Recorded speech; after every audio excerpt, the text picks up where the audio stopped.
రాప్తాడు నియోజకవర్గం పురసంఘం అధ్యక్షుడిని.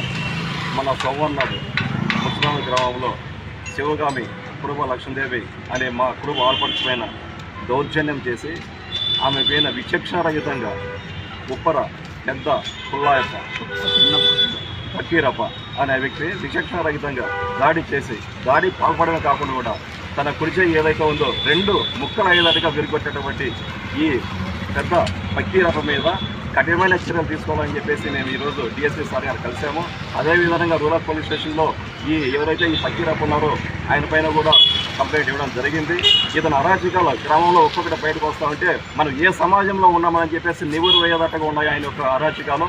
అదేవిధంగా మరి పోలీస్ డిపార్ట్మెంట్ వారు చర్యలు తీసుకొని అతని పైన కఠినమైన వ్యవహరించి భవిష్యత్తులో ఏ ఆడపిల్లల జోలికి కానీ ఆ ఊరి గ్రామ ప్రజలకు కానీ పోకోకుండా తీసుకోవాలని చెప్పేసి మరి డిఎస్పీ గారిని కోరడం జరిగింది. మరి డిఎస్పీ గారు స్పందించేసి ఏ సెక్షన్స్ కట్టారు, అతను ఎప్పుడు రిమాండ్ చేయాలా అనే విషయం స్పష్టంగా చెప్పారు.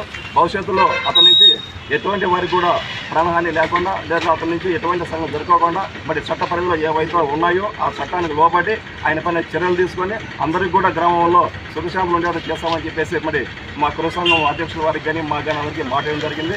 అదేవిధంగా ఎవరైతే ఉన్నారో మేము ముందు నుంచి కూడా బీసీ, ఎస్సీ, ఎస్టీ, మైనార్టీ వర్గాలు ఏవైతే ఉన్నాయో అన్ని ఐక్యంగా ఉండేదానికోసం మేము కృషి చేస్తూ ఉంటే మరి ఈ 90 కులాల్లో మా కులం అది కూడా ఉప్పర కులం అనేది కూడా అటువంటి వాళ్ళు ఏదో కష్టం నష్టం చేసుకుని బతికే ఒక కులం కులానికి చెప్పిన ఆడ మనిషిని పట్టుకొని ఎంతో దారుణంగా హింసగా పాల్పడి మరి ఆమె చేయలేదో కొట్టేంత నేరం ఏం చేసింది. మరి ఏదో మగలు ఏదో కొట్లాడుకుంటే ఏదో పోవచ్చు, కానీ ఒక ఆడ మనిషిని కనికరం కూడా ఇంగిత జ్ఞానం లేకోకుండా ఆ ఆడ మనిషిని శిక్షించడం చాలా బాధాకరము. మరి భవిష్యత్తులో ఇటువంటి జరగకపోతే మరి అందరికీ ఇదే హెచ్చరిస్తున్నాము, ఇటువంటి సంఘటన జరగకుండా చూసుకోవాలని చెప్పేసి మరి ఇతను కోరుకుంటున్నాము.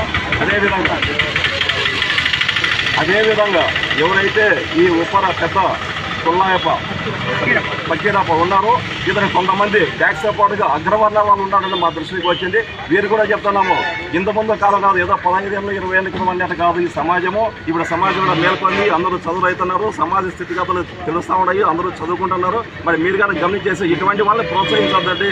ఈ ప్రోత్సాహం అనేది ఇట్లే భవిష్యత్తులో జరిగింది అనుకోండి, ఎటువంటి వ్యక్తులే మీ ప్రాణాలు కూడా ముప్పై అవుతారు. మరి ఇది మీరు కానీ మీరు దృష్టి పెట్టుకోవాలా. అదేవిధంగా ఎవరైతే ఇతను ఉన్నాడో ఆమె మీద దాడి చేసిన వ్యక్తిని కఠినంగా శిక్షించవలసిందిగా ఈ ముఖంగా మేము తెలియజేస్తున్నాము. Thank you.